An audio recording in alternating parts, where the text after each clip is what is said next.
आ रहा है कि kitchenless homes is nothing but a hotel ना। जिस घर में किचन नहीं है, रसोई ना, किचन मैं गलत शब्द यूज कर दिया, रसोई नहीं है, वो घर होटल ही तो है। घर में आप ये जो मलाई को आपने पुराना कर दिया, कोई सब्जी आप आज बनाते हो, फ्रिज में रख दो, अगर 6 दिन उसको बदबू, मैं कहता हूं आप उसको फ्रीजर में रख के जमा दो, 6 दिन बाद नहीं आएगी बदबू, लेकिन क्या वो खाने योग्य है? And so many people are eating ghee, never got heart attack there. Yes, heart attack became more prevalent when they stop eating the real ghee. है जब वो अन्नप्राशन संस्कार के बाद जब वो भोजन खाने योग्य हो जाता है, उसको घर में जो सात्विक बन रहा है वो चटाना शुरू कर दीजिए। जबरदस्ती मत करिए खिलाने की, अरे कुछ खा ले कुछ खा ले कुछ खा ले, नहीं, उसको चटाना शुरू करिए।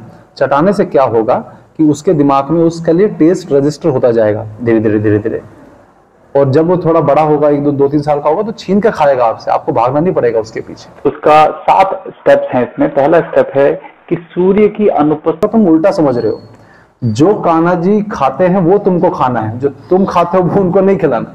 और कई लोगों ने तो बर्गर कटलेट भी खिला दे, केक भी खिला देते हैं।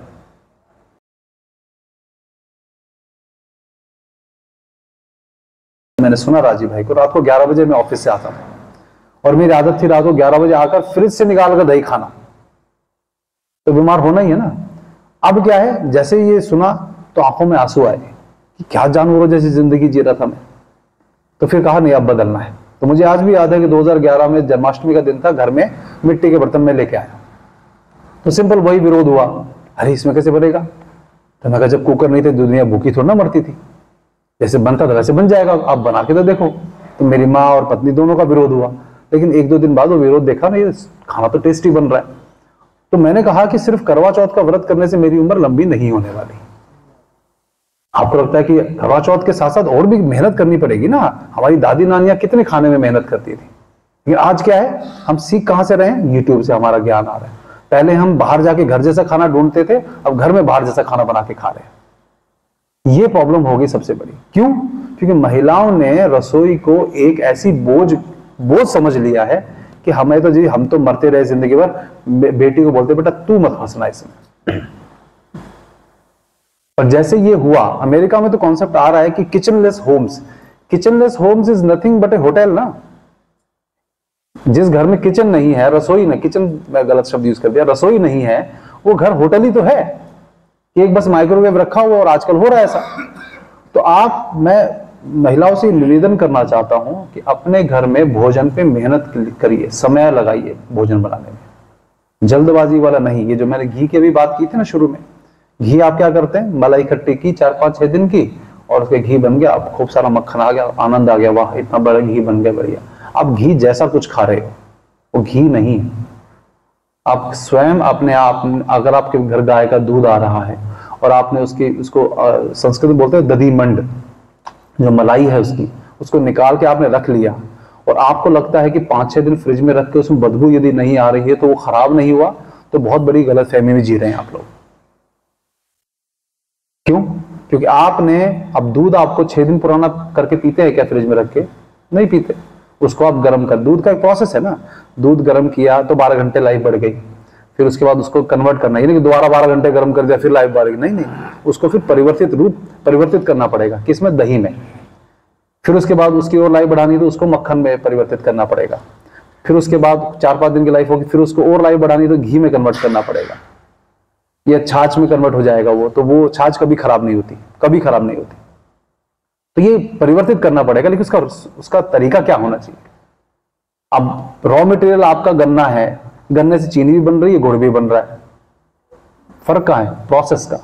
यूरोप वालों ने बड़ी बड़ी गन्ने की मिल लगा के चीनी बनाई, हमारे यहाँ कोल्हू पे गुड़ बन जाता था, इंडस्ट्री की जरूरत नहीं थी। तो आपको ये समझना है कि प्रोसेस ये होना चाहिए कि आपके जो घर में आप ये जो मलाई को आपने पुराना कर दिया, कोई सब्जी आप आज बनाते हो, फ्रिज में रख दो, अगर 6 दिन उसको बदबू, मैं कहता हूं आप उसको फ्रीजर में रख के जमा दो, 6 दिन बाद नहीं आएगी बदबू, लेकिन क्या वो खाने योग्य है? हम सिर्फ वैसे बदबू नहीं आ रही तो खराब नहीं है, प्राण खत्म हो गया। प्राण जब ताजी चीज तोड़ के खाते हैं क्यों अच्छी लगती है? क्योंकि प्राण होते हैं उसमें। जितना पुराना होता है प्राण उसमें से समाप्त होता जाएगा।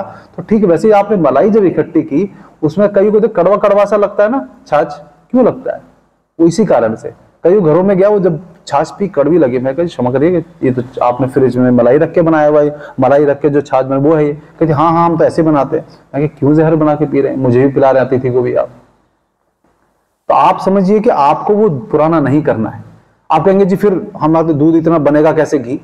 आप मक्खन को 4-5 दिन इकट्ठा करके रख लीजिए ना। आपने मान ली 1 किलो आपके आ रहा है, उसको आपने दही जमाया, सुबह सुबह आपने उसको बिलोना करके मक्खन इतना निकला मान लीजिए थोड़ा, उसको रख लिया, वो खराब नहीं होता। गर्मियों में अगर रख दिया तो 4-5 दिन भी चल जाएगा। तो 4-5 दिन का मक्खन इकट्ठा करके फिर घी बनाइए ना, वो है असली घी जो गांव में बनता था बिलोना करके। मेरे घर में है बिलोना, भाई साहब उस दिन आए थे, आप दिखा नहीं पाया आपको। मेरी पत्नी हाथ से बिलोना, हाथ वाला, मशीन का भी आता है, कर लीजिए मशीन वाला। लेकिन मेरी पत्नी बोलती है भाई व्यायाम हो जाता है मेरा, तो वो बना के सुबह सुबह 1-1.5 लीटर का जो भी होता है उसमें से मक्खन निकाल के बच्चों के लिए मक्खन हो जाता है, हमारे लिए छाछ हो जाती है, और छाछ से बढ़िया कुछ है नहीं। और फिर उस मक्खन के बाद हमारे तो गोदली परिवार है हमारा, तो हम तो घी बिलोना वाला बनाते हैं और महंगा भी बेचते हैं। मैं यहाँ घी बेचने नहीं आया, पहली बात मैं ये घी के लिए इसलिए नहीं बोल रहा, ये भी बड़ा मैं क्लियर कर दूं। मैं यहाँ पर एक सेल्समैन के रूप में नहीं आया कि जो मुझे अपना प्रोडक्ट अपने घर में बनाइए, नहीं बनता है तो फिर हम आपसे कमाएंगे। पहले मेहनत तो करके देखिए। जिन लोगों ने गाय पाली हुई उनको पूछिए गाय पालना आसान है क्या। जिनको पूछे, मैं कहते हैं जी महंगा बहुत है, अगर इसीलिए क्योंकि गाय वाला मेहनत कर रहा है, उसको देना पड़ता है बेचारे को। आप घर में गाय पाल के देखिए, आपको कहीं जाना भी दुभर हो जाएगा। तो आप लोग ध्यान रखिए, घर में ये घी बनाने का जो प्रोसेस गांव वाला है वही एक प्रोसेस है, इसके अलावा कोई शॉर्टकट नहीं है। अगर आप बना रहे हो तो आप घी का, भले गाय का दूध आ रहा हो, अपने परिवार को आप प्रॉब्लम्स में फंसा रहे हो उस घी को खिला के। तो आज से बंद कर दीजिए, ये समझ जाइए, नहीं तो ये डायबिटीज करेगा। चीनी या ये जो शुगर है ये डायबिटीज का कारण नहीं है। डायबिटीज का कारण है खराब कोलेस्ट्रॉल। खराब कोलेस्ट्रॉल का मतलब, जब हम अपने बच्चों को, जैसे हमारे बच्चों को आज तक कोई वैक्सीनेशन नहीं लगा है, कोई वैक्सीनेशन नहीं दिया हमने आज तक अपने बच्चों को, और वो बचपन में कभी ना कोल्ड ड्रिंक हमने पीने दी उनको। किसी बर्थडे पार्टी में भी जाकर कोल्ड ड्रिंक जाओ, कोल्ड ड्रिंक नहीं पिलाना इनको, मेरे बच्चों को मत पिलाना, आपके यहाँ आ रहे वही बहुत है। ना केक खिलाया, ना कोई चिप्स खिलाई, ना कुछ। अब मेरे बच्चों को ऑफर करेंगे वो मना कर देगा, कहते मेरे पिताजी ने मना, पिताश्री ने मना कराया। तो क्यों मना करेगा? क्योंकि उसको उस फैट के टेस्ट ही नहीं लगा। तो हम अगर अपने बच्चों को अच्छा फैट नहीं दे रहे, बचपन से अच्छा फैट यदि नहीं दे रहे, तो आप सबसे बड़ा अन्याय उस बच्चे के साथ कर रहे हैं। हम फैट क्या दे रहे हैं उसको? आज हमारे बच्चों के लिए फेवरेट सब्जी क्या खाते हैं? वो तोरी खाते हैं, खा लेते हैं आराम से, खुश हो गया, लौकी खा लेते हैं आराम से।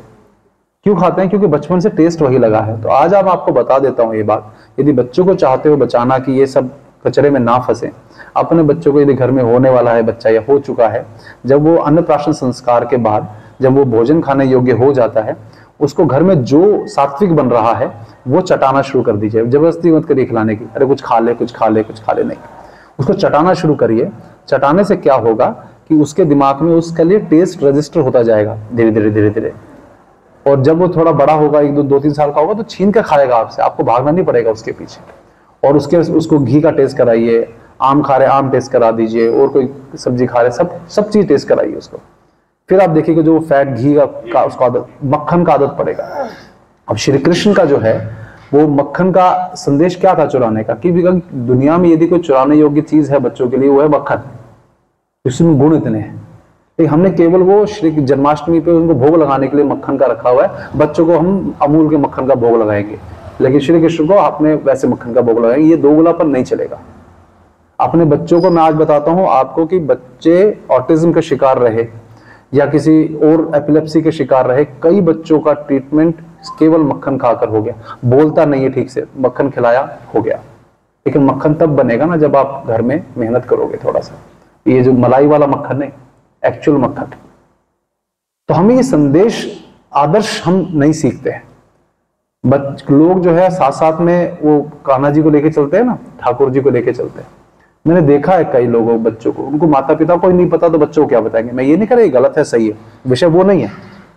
एक ट्रेन में बैठा था मैं, तो वो उन्होंने बच्चों ने आया वो बेचने वाला, तो बर्गर खाया, कुछ कटलेट वगैरह खाने लगे।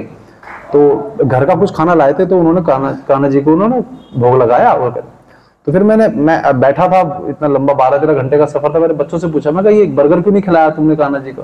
नहीं, ये नहीं खिलाना इनको, ये नहीं खाते। तो मैंने क्यों, नहीं नहीं ये अच्छा नहीं होता। तो मैं तुम क्यों खा रहे हो? तो कहते नहीं भोग तो अच्छी चीज का लगाया जाता है। मैं कहा तुम उल्टा समझ रहे हो, जो कान्हा जी खाते हैं वो तुमको खाना है, जो तुम खाते हो वो उनको नहीं खिलाना। और कई लोगों ने तो बर्गर कटलेट भी खिला दे, केक भी खिला देते हैं। ये जो मूर्खता माता पिता सिखा देते हैं, जिसमें भक्ति ठीक है, भक्ति का एक स्वरूप है, लेकिन उसमें भी तो विवेक का प्रयोग हो ना।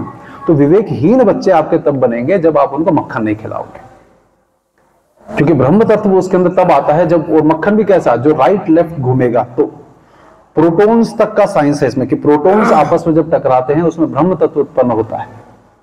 ये मक्खन एक ऐसी चीज है जिसमें आग और पानी दोनों साथ रहते हैं। पता है आपको इस बात का? अब आप बताइए कि जब ये मक्खन है, ये जो इसके अंदर क्या था, पहले आपने पानी डाला था ना, छाछ बिलोते समय पानी था ना थोड़ा बहुत, तो उसके मक्खन बना। मक्खन में से जब आप जल तत्व पूरा खत्म कर देते हो तो क्या बचता है? घी। घी को जब आग में डालते हो तो क्या होता है? आग तेज जलती है। तो मतलब उसमें से क्या खत्म हुआ? जल तत्व। तो मतलब आग और पानी साथ थे ना। ये जो ब्रह्म तत्व तभी बनता है जब अच्छा संपूर्ण शुद्ध रूप का, जब आप उसे राइट लेफ्ट वाले स्पीड से, तेज में नहीं, एक तरफ से घुमा दिया तेज। या कई जगह तो मैंने देखा वो बड़े बड़े रेस्टोरेंट में वॉशिंग मशीन में डाला हुआ है छाछ, घूमती रहती है वो, बस उनको ऐसा लगता है कि इस बस घुमा देना है। तो मैंने कहा प्रोसेस में गलती है। उसका 7 स्टेप्स हैं इसमें। पहला स्टेप है कि सूर्य की अनुपस्थिति में ही दूध निकालने का काम होना चाहिए। भारतीय नस्ल की गाय का दूध आप निकालते हैं। इसके बाद जो दूसरा स्टेप है वो है कि आप उसी गाय के उपलों से रात के पहले प्रहर में, रात के 6 से 9 बजे तक जो है आप उसे धीमी आंच पर गर्म करें। अगला जो स्टेप है इसका, उसमें गुनगुने से थोड़ा अधिक गर्म होने पर इसके अंदर आप लगभग दूसरे प्रहर में आप जामन डाल दीजिए, खट्टा लगा दीजिए। और चौथा जो इसका चरण है जिसके अंदर हम देखेंगे कि घी में ये जो दूध है ये दही में परिवर्तित होना चाहिए। तो चौथा स्टेप यह है कि आप इसे दूसरे और तीसरे प्रहर, निश्चित और त्रियामा में आप इसे दही में रूपांतरण होने दीजिए। चौथा जो स्टेप है वो ये है कि इसको आप ठोस लकड़ी के बिलोने से, जिसका उसे आप राइट लेफ्ट सीधे और बाएं हाथ से आप बिलोइए, मक्खन निकालिए। और उसके बाद जो आप उसे गर्म करेंगे, मतलब उसका जलीय अंश को जब आप वाष्पीकृत कर देंगे, उड़ा देंगे, खत्म कर देंगे, तो ये अमृत जो है वो वैदिक गोघृत कहलाएगा। यदि ऐसे घी नहीं बना तो वो घी नहीं है। This is recipe from the Shastras. This is the real ghee recipe. This recipe is like, first you have to make yogurt with, now we are using heavy cream here. You have to make yogurt and then you derive butter from that and then you make ghee from that butter. Okay, so it's a little bit more complicated of a process. Yeah, but this is the real process.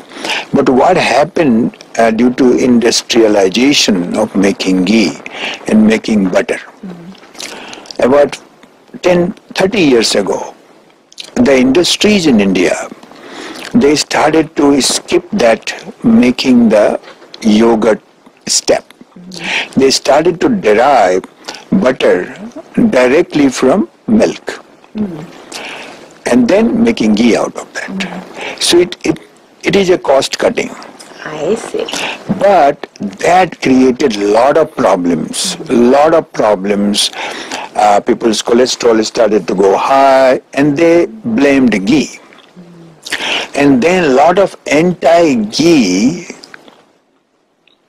writings, researches happened. So literally Indians stopped to eat ghee. Now it is coming back. So I thought, I ate ghee whole life, never got any cholesterol. What happened? And so many people are eating ghee, never got heart attack there. Yes, heart attack became more prevalent when they stop eating the real ghee and stopping this milk butter ghee, I call them. This one, I thought, you know what, I'm not going to compromise with the ethics. When you make yogurt, the friendly bacteria and the chemical changes happens. Then that ghee becomes lighter. And you can see the flavor also. This ghee has a very unique flavor and lighter. molecular, something happens in the molecule. There's some research out there, they're researching it now. Scientists are thinking, what happened to this divine ghee? And when Charak Samhita writes anything, when anything is written in Charak Samhita, that this ghee is the best fat in the world, then what happened to the best fat? Because we played with it.